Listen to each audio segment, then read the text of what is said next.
Dale Campbell is joining me back on the studio today. Names and nature of God. You did such a good job last time. I thought I'd invite you back. Hi. Oh, thanks, Lizzie. That's awesome.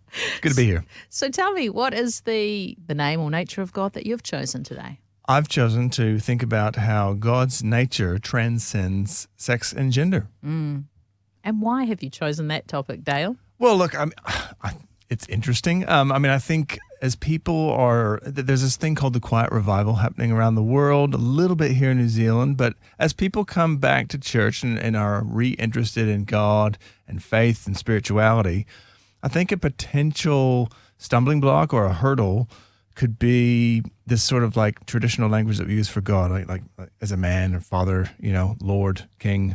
They seem to be quite masculine. And I think it's wise for us to understand that God is not a man in the clouds, not an old man in the clouds. And he's not a man that he should lie. That's right. Is that a scripture or It a is song? a scripture. I think it's Ezekiel. Thank you. Look, we're going to talk about that, but let's just, I know you're not focusing on that, but just tell us, for those of us who don't know, what the quiet revival is. You just made reference to something. I did. Interesting. In a nutshell, secularism is still active, probably will be for some time, that people are turning away from religious concepts and rules and regulations and various wrongdoings of the church and all that.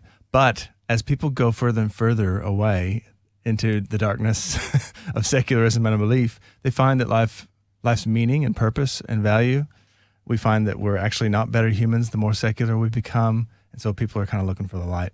I like that. And the thing is, let's be honest, for some of us, we can have a love of God, but maybe we're not all lovers of Christian culture.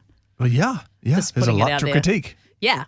But you are saying that there is this turning back to faith, which is lovely, and people wanting to explore. And so I think for those of us who are Christians and walking with God, we want to have the doors wide open, right? And have ways of communicating with people that isn't a stumbling block for them. That's right. Yeah. And we don't want to change stuff just to make it more palatable. No. But I think when we explore the riches of God and the revelation of it in Scripture, we find that it's actually some of those stumbling blocks weren't there to start with.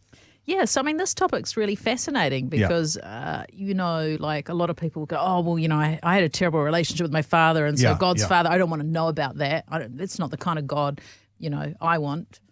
You tell us about a God that transcends sex and gender. Yeah, I remember taking a course by the late, great Tim Bulkley, an Old Testament scholar who some of your listeners might know him, at Carey Baptist, and he had a book called Not Only a Father, and it was kind of just talking about how God is not only a father, but there's also language throughout the whole Bible of God with using feminine language. Totally. So I've got a few verses I can just list really quickly.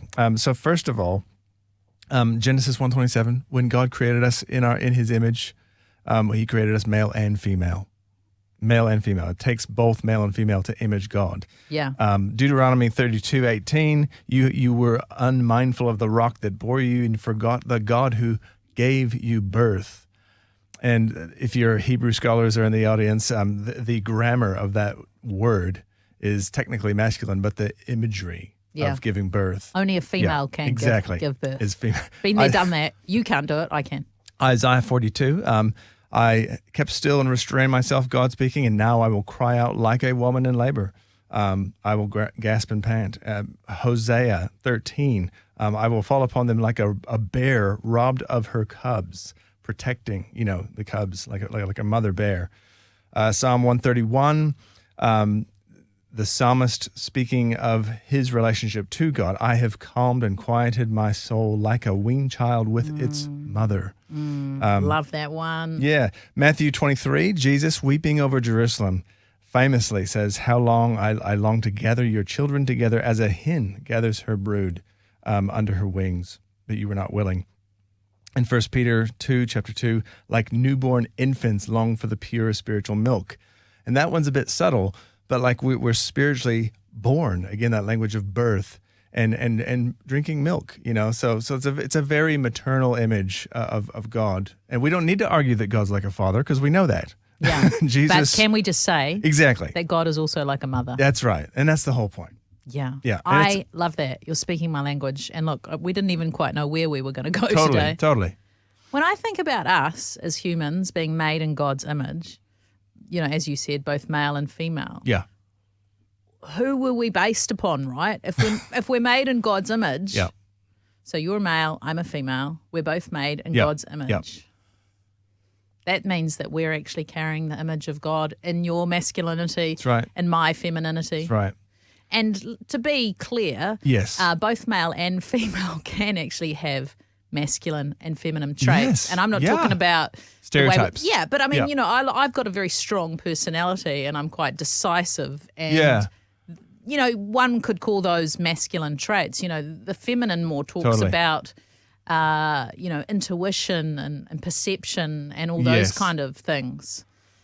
So that's, I think that's really good for people to hear. It's good for me to hear. But like you say, if those stumbling blocks, you think, oh, God's only like That's this. right. He's like many things. That's right.